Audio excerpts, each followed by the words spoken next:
రాష్ట్రంలో రాక్షస పాలన సాగుతుందని, మనం రాక్షస యుగంలో ఉన్నామని, చంద్రబాబు పాలనలో రాజకీయాల నైతికంగా పతనమయ్యాయని మాజీ ముఖ్యమంత్రి వైఎస్ఆర్సీపీ అధ్యక్షుడు వైఎస్ జగన్మోహన్ రెడ్డి స్పష్టం చేశారు.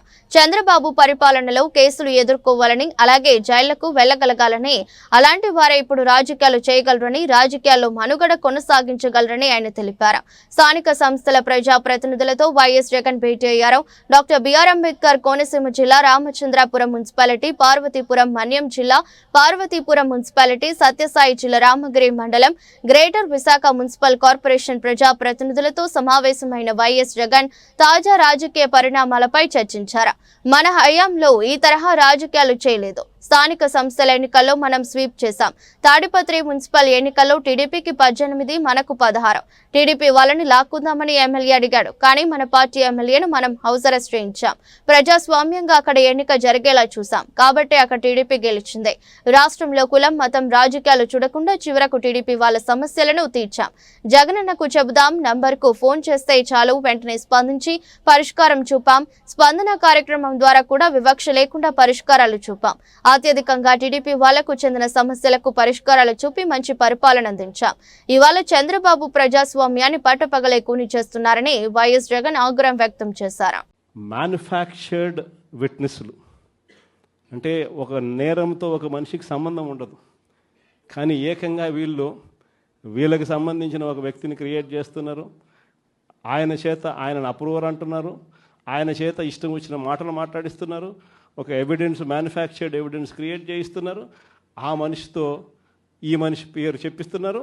ఈ మనిషిని ఇలా అరెస్ట్ చేస్తూ ఉన్నారు. ఇంతవరకు ఎప్పుడు హిస్టరీలో ఇటువంటి కార్యక్రమాలు ఎప్పుడు జరగల. ఒక తప్పుడు సాంప్రదాయానికి పెద్ద మనిషి చంద్రబాబు నాయుడు గారు ఈరోజు బీజం వేస్తూ ఉన్నాడు. ప్రతి నియోజకవర్గంలో కూడా పాత కేసులు ఏమేమి ఉన్నాయని చెప్పి తవ్వుతున్నారు. ఆయన పాత కేసులలో ఇప్పుడు మన ఎమ్మెల్యే క్యాండిడేట్లను ఎలా ఇరికించాలి అని చెప్పి, ఆ కేసుల్లో ఎలా ఇరికించాలి అని చెప్పి ఇప్పుడు చూస్తూ ఉన్నారు.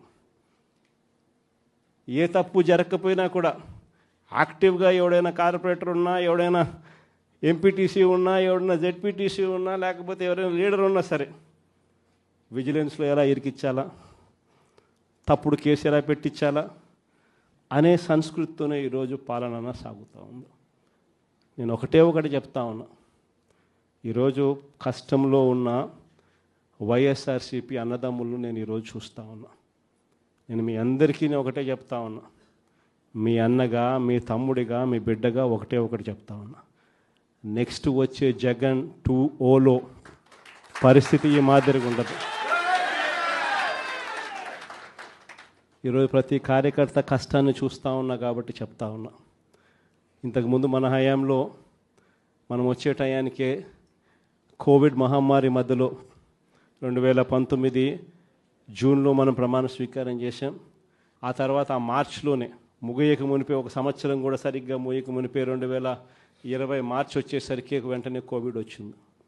ఆ తర్వాత 2 సంవత్సరాలు కోవిడ్తో మనం యుద్ధం చేయాల్సిన పరిస్థితుల మధ్య మన పాలన సాగింది. బహుశా కార్యకర్తలకు అనుకున్న మేరకు బహుశా నేను చేయలేకపోయి ఉండొచ్చు. కానీ ఇవాళ ఒకటే చెప్తా ఉన్నా. ఈరోజు ఈ కష్టాన్ని చూసిన వ్యక్తిగా చెప్తా ఉన్నా. రేపొద్దున ఇలా ఉండదు. రేపొద్దున జరిగే ప్రతి విషయంలోనూ వైఎస్ఆర్సీపీకి కార్యకర్తే నెంబర్ 1గా ఉంటాడని మాత్రం ఖచ్చితంగా చెప్తా ఉన్నా. ప్రతి కార్యకర్తకు నేను ఒకటే చెప్తా ఉన్నా.